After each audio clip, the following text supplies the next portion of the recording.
Hello friends, welcome to our channel. आज के session में हम अपना नया टॉपिक शुरू करेंगे जो है एक्टिव एंड पैसिव वॉइस।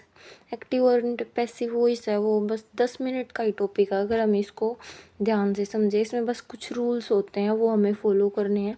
उसके बाद हम सॉल्यूशन अपने आप कर सकते हैं क्वेश्चंस का। और एक्टिव पैसिव वॉइस से क्वेश्चन भी आते हैं, हर बार आते हैं। तो ये एक इम्पोर्टेंट टॉपिक है और ईजी है, बहुत ईजी है। तो सबसे पहले हम इनके ये रूल्स ही देखेंगे। देखो, टेंसेस के रूल होते हैं। ये टेंसेस है, 3 होते हैं: प्रेजेंट, पास्ट और फ्यूचर। प्रेजेंट में उसके 4 पार्ट होते हैं: सिंपल, कंटिन्यूअस, परफेक्ट और परफेक्ट कंटिन्यूअस। पर जो एक्टिव पैसिव वॉइस है उसमें बस 3 के लिए हमें रूल फॉलो करने होते हैं, क्योंकि 4th के लिए एक्टिव पैसिव बना ही नहीं होता। तो बस प्रेजेंट का इंडेफिनेट, कंटिन्यूअस और परफेक्ट, पास्ट का भी इंडेफिनेट, कंटिन्यूअस और परफेक्ट, और फ्यूचर के बस 2 होते हैं: फ्यूचर का इंडेफिनेट और फ्यूचर का परफेक्ट। बस ये इतने से रूल हैं। अगर हमें ये याद हो गए तो इसका मतलब हमें एक्टिव पैसिव में कोई दिक्कत नहीं आएगी। बस यही है जो है, अगर आपको ये याद है तो मतलब एक्टिव पैसिव आपको आते हैं। देखो, जहाँ पे भी प्रेजेंट सिंपल टेंस हो, सिंपल का हमें कैसे पता लगेगा कि वर्ब की फर्स्ट फॉर्म होगी, डू या डज होगा, तो उसके साथ हमेशा इज, एम, आर और वर्ब की फर्स्ट फॉर्म का यूज़ करेंगे। देखो, ये तो कंपल्सन है कि हमें एक्टिव से जब हम पैसिव वॉइस में चेंज करते हैं ना, तो वर्ब की थर्ड फॉर्म ही आएगी। चाहे वो प्रेजेंट हो, पास्ट हो, फ्यूचर हो, कौन सा भी टेंस हो, अगर हम एक्टिव से पैसिव में कन्वर्ट कर रहे हैं तो हम वर्ब की थर्ड फॉर्म का यूज़ करेंगे। आप ऑप्शन से भी एलिमिनेट कर सकते हो आंसर्स को। जिस आंसर में वर्ब की थर्ड फॉर्म नहीं है वो आंसर तो हो ही नहीं सकता। पैसिव वॉइस का मतलब ही वर्ब की थर्ड फॉर्म होता है। अब जहाँ पे भी आपको आईएनजी लगा दिखे ना, वर्ब की फर्स्ट फॉर्म के साथ आईएनजी, आईएनजी हम कंटिन्यूअस में लगाते हैं, चाहे वो प्रेजेंट हो, पास्ट हो या फ्यूचर हो। जहाँ पे आईएनजी हो ना, वहाँ पे आपको बीइंग लगाना है, ये याद रख लेना बस, ठीक है। आईएनजी के साथ आईएनजी, बीइंग, आईएनजी लगा दिखे वहाँ पे आपको बीइंग लगाना है। जहाँ पे हैज़, हैव, हैड ये वर्ड दिखे वहाँ पे आपको बीन लगा देना है। बस ये कुछ रूल हैं, आप अपने माइंड में सेट कर लोगे ना, तो उसके बाद एक्टिव पैसिव वॉइस है वो कुछ भी नहीं है। बस आपको ये रूल याद करने हैं। आईएनजी के साथ अगर है तो उसके साथ बीइंग ज़रूर आएगा, चाहे वो किसी भी हालत में आए, पर बीइंग ज़रूर आएगा। अगर इज, एम, आर है तो इज, एम, आर बीइंग लग जाएगा। अगर वाज के साथ आईएनजी है तो वाज बीइंग लग जाएगा पास्ट टेंस में। ऐसे ही अगर हैव, हैज़ है तो उसके साथ बीन वर्ब की थर्ड फॉर्म लग जाएगी। और अगर पास्ट परफेक्ट का हैड है तो उसके साथ हैड बीन लग जाएगा, हैड बीन। और फ्यूचर का भी ऐसे ही है, विल प्लस वर्ब की थर्ड फॉर्म है तो विल बी लग जाएगा, विल बी। और थर्ड फॉर्म तो आएगी ही आएगी। अगर विल हैव है तो will have been, have, has, had हो तो बीन जरूर लगेगा। मेन तो ये 2 ही हैं। अगर इंग है तो पैसिव वॉइस में बीइंग लगेगा ही लगेगा। और अगर हैव, हैज़, हैड है, विल हैव है, विल हैव, हैज़ है, तो पैसिव वॉइस में यहाँ पे हैज़ आएगा, है ही ना आएगा। हैज़, हैव के साथ बीन लगेगा, हैड के साथ बीन लगेगा, विल हैव, विल हैज़ के साथ बीन लगेगा, और वर्ब की थर्ड फॉर्म आएगी सभी में। अगर इज, एम, आर है एक्टिव वॉइस में तो पैसिव वॉइस में भी इज, एम, आर ही आएगा। अगर एक्टिव वॉइस में वॉज वर है तो पैसिव वॉइस में भी वॉज वर ही आएगा। ये रूल्स हैं, आप 1-2 बार पढ़ेंगे तो आपको याद हो जाएंगे, बहुत ईजी हैं, कुछ भी नहीं है इनमें, बस समझने का है। 1-2 बार समझेंगे ना तो इतना क्लियर हो जाएगा, कभी आप एक्टिव पैसिव वॉइस में मार नहीं खाओगे। अब हम इसके क्वेश्चन करके देखेंगे जो प्रीवियसली आए हुए हैं एग्ज़ाम्स में, HSSC के हैं सारे PYQ। ये देखो, ये एक्टिव पैसिव वॉइस हैं जो HSSC के प्रीवियस ईयर के हैं ये कहीं ना कहीं एग्ज़ाम में आए हुए हैं। और मतलब ये नहीं होता कि आपके जो एग्ज़ाम में आया है आप वहीं पढ़ो। इंग्लिश का होता है कि एग्ज़ाम में आया हुआ है और वैसे एग्ज़ाम्पल्स हमने पढ़े हैं तो हम उनको कर सकते हैं इजीली। अगर हमें रूल पता है कि इसका ये रूल आएगा, इसका ये रूल, तो हम इजीली कर सकते हैं उसको। और एक्टिव पैसिव वॉइस तो बहुत इजी चीज़ है। अब हम इनको करेंगे एक एक, ये थोड़े से ही हैं क्वेश्चंस, इनको सोल्व करेंगे। और कोशिश करें कि आप हैं जो एलिमिनेशन टेक्निक का यूज़ करें क्वेश्चन सोल्व करने में। जो जैसे कि 4 ऑप्शन है, इनमें से हमें पता हो कि ये तो आ ही नहीं सकता, तो बाकी बचे 3 ऑप्शन, तीनों में से हमें पता है कि ये भी नहीं आ सकता, तो ऐसे करके हम इजीली सोल्व कर सकते हैं ऐसे क्वेश्चंस को। नाउ ये क्वेश्चन देखो, we accept all credit card. अब हम इसमें देखें ये कौन सा है, ये प्रेजेंट इंडेफिनिट टेंस है, प्रेजेंट सिंपल। तो इसका क्या बनेगा, all credit cards are accepted. जो उसमें था ना कि अगर प्रेजेंट सिंपल है तो उसको हम इज एम आर लगाएंगे और वर्ब की थर्ड फॉर्म लगाएंगे, बस यही है, are accepted, all credit cards are accepted. अब हम इनको देखेंगे तो देखो, इज़ एक्सेप्टेड ये नहीं हो सकता। ये क्यों नहीं हो सकता, क्योंकि ऑल क्रेडिट कार्ड्स ये प्लूरल है तो इज़ नहीं हो सकता, ये तो एरर हो गया। इसके बाद वर एक्सेप्टेड ये हो ही नहीं सकता, क्योंकि अगर यहाँ पे वी एक्सेप्टेड आता ना तो वर होता है यहाँ पे, क्योंकि वो पास्ट में चला जाता, पर ये तो प्रेजेंट में है।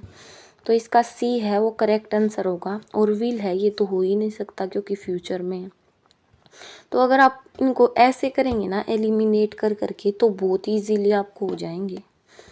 अब नाउ नेक्स्ट है, we can see road side restaurant everywhere in the city.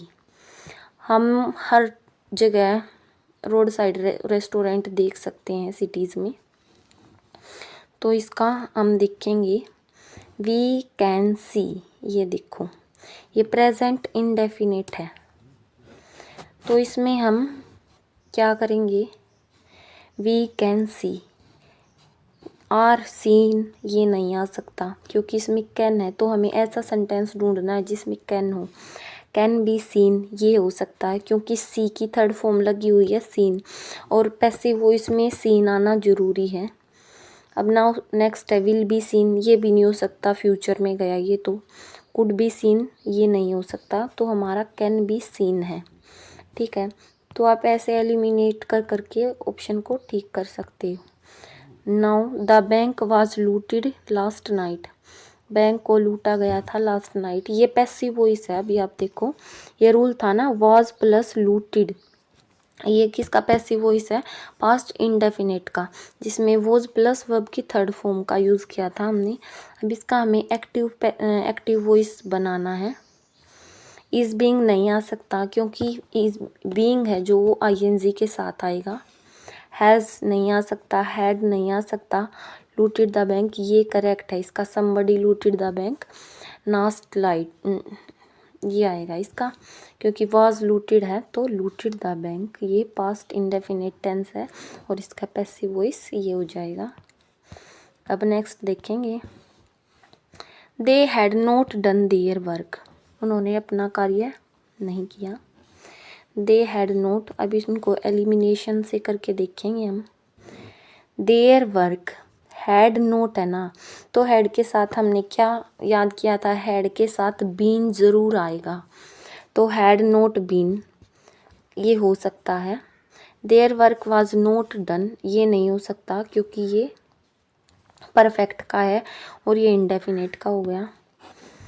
Have note done इसमें तो बीन है ही नहीं, ये वर्क इज़ नोट डन ये, तो जो बीन है वो बस इसमें है, तो हमारा यही करेक्ट ऑप्शन होगा। हैड के साथ हमें बस इसमें बीन देख लेना, इसी में बीन है इन चारों में से, तो करेक्ट आंसर बीन ही होगा।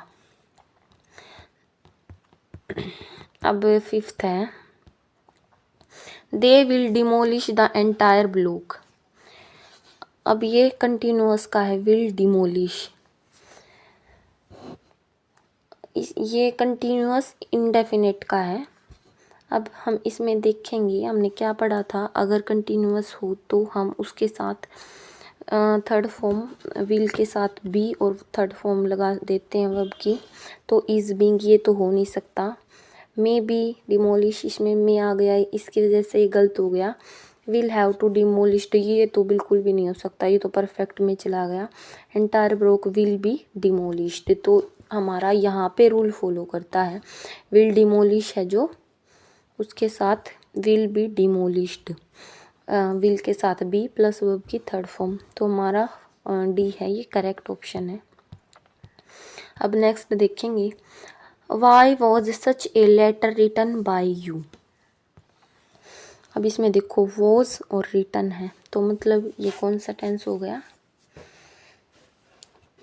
पास्ट इंडेफिनेट है, जिसका पैसिव वॉइस बनाया हुआ है। अब हम इसका एक्टिव वॉइस बनाना है, तो वाई का वाई ही रहेगा।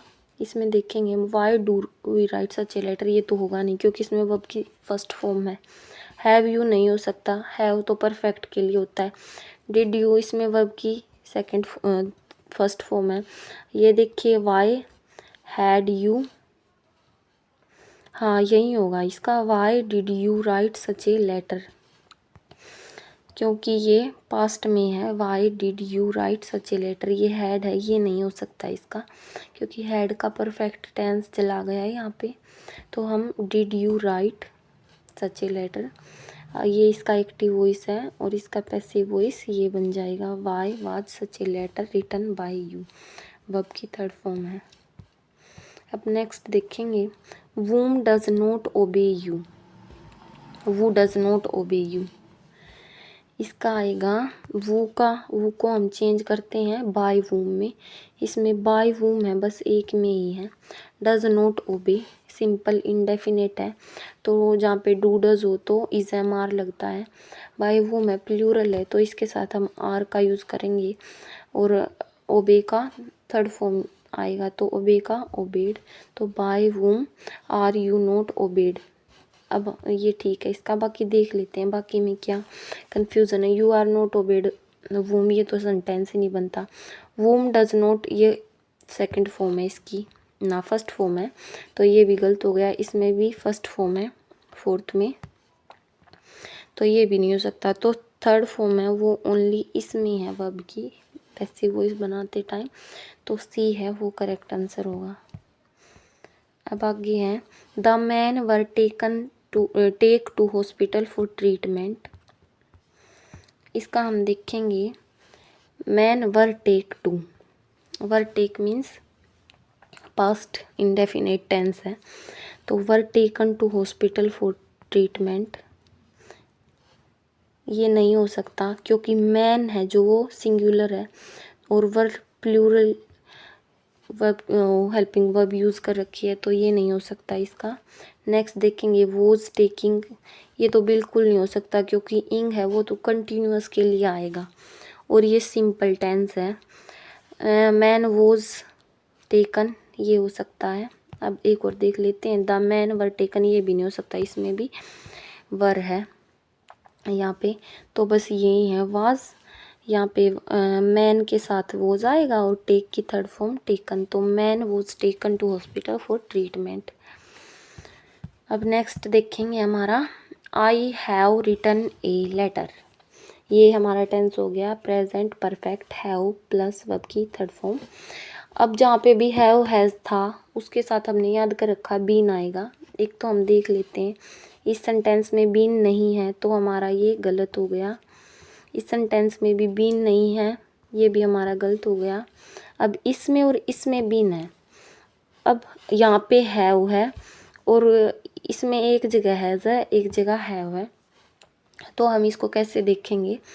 ए लेटर, लेटर है वो सिंगुलर है, तो हैव प्लूरल के साथ आता है और हैज़ सिंगुलर के साथ आता है, तो हमारा सी है जो करेक्ट ऑप्शन होगा, जिसमें हैज़ आया हुआ है। A letter has been written by me. अब नेक्स्ट है, अल्टरनेटिव दिया हुआ है, इसका हमें मीनिंग बताना है। इसका आएगा फ्लिम्सी, फ्लिम्सी का मतलब होता है कमज़ोर हो, जो बहुत वीक हो। फ्लिम्सी का साइनोनियम होगा वीक, यही होता है, फ्लाई का उड़ना होता है, फिल्म का मजबूत होता है, तो फ्लिम्सी मीन्स वीक। अब नेक्स्ट है व्हेन रमेश है ना Rakesh arrived home police arrested him. इसमें ये जैसे दो सेंटेंस दिए हो ना, तो इसमें से हमें एक का ही करना होता है। ये मेनली ऐसे ही आते हैं कि अगर दो सेंटेंस, दो पार्ट में सेंटेंस है ना, एक तो यहाँ तक हो गया व्हेन राकेश अराइव्ड होम, दूसरा पुलिस अरेस्टेड हिम। अब हमें इसमें देखना है, इसमें हम जितना ऑप्शन से एलिमिनेट करेंगे ना उतना जल्दी हमें करना आएगा। देखो व्हेन राकेश अराइव्ड होम, ये तो सेम ही रहेगा। He was arrested bye police, ये हो सकता है भाई। ही इज़ अरेस्टेड नहीं हो सकता क्योंकि यहाँ पे पास्ट का टेंस है, तो पास्ट के टेंस में हमने पढ़ रखा है। अगर पास्ट इंडेफिनेट हो तो वॉज अरेस्टेड आ जाएगा। ही वॉज बीइंग तो बिल्कुल भी नहीं आ सकता, बीइंग तो तब आएगा जब कंटिन्यूअस कंटेंट हैड है, ये भी नहीं आ सकता। तो हमारा ए ऑप्शन करेक्ट हो जाएगा जिसमें वो अरेस्टेड के साथ वॉज लगा हुआ है। नाउ नेक्स्ट है, एक मिनट रुको, it being read by us, इसका आएगा it being read by us. Being है तो मतलब ING आएगा इसके साथ, रीड है इसमें नहीं है ING तो ये कट, इसमें भी नहीं है तो ये cut. We are reading it, अब इसमें देखो बीइंग के साथ ING आया हुआ है तो ये ठीक है, और इसमें भी नहीं आया हुआ तो ये गलत है। तो बस जैसे एक रूल याद किया था हमने कि ING के साथ हम बीइंग लगाएंगे, तो ING यहाँ पे है तो बीइंग ही ठीक होगा इसका। तो देखो इतने सारे ऑप्शंस हैं, हमने ऐसे ही एलिमिनेट कर दिए, बस इसका ये बचा। इसमें हमने इंग देख लिया और इसमें हमने इंग देख लिया, इससे हमारा क्वेश्चन सोल्व हो गया। अब आगे है Saharan was being taught by Anil. अब ये देखो was being taught, was being ये पैसिव वॉइस है, इसका एक्टिव वॉइस बनाना है। बीइंग है तो हमें ऐसा सेंटेंस ढूंढना है जहाँ जिसमें ING हो। वॉज टीचिंग ये हो सकता है, इज़ टीचिंग ये हो सकता है, बट यहाँ पे वॉज ये पास्ट में है और यहाँ पे इज़ आ गया तो ये रॉन्ग हो गया। हैड टोट ये तो हो ही नहीं सकता, और इज़ टीचिंग है ये भी नहीं हो सकता क्योंकि ये प्रेजेंट में है और हमारा सेंटेंस है वो पास्ट में है। तो हमारा करेक्ट आंसर यही होगा, एक्टिव वॉइस होगा अनिल वॉज टीचिंग सहारन, और इसका पैसिव वॉइस हो जाएगा Saharan was being taught by Anil.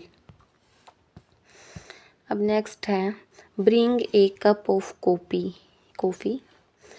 जहाँ पे कोई निर्देश दिया हो तो वहाँ पे लेट ए लगा सकते हैं हम, तो इसका let a cup of coffee be brought, bring brought third form brought होगी, तो let a cup of coffee be brought. हम इसको ऐसे देखो वाज ब्रोट हो नहीं सकता क्योंकि ये पास्ट में, ऐसे तो हम बोल नहीं सकते कि चलो एक कप चाय लानी थी, ये तो कोई सेंटेंस ही नहीं हुआ।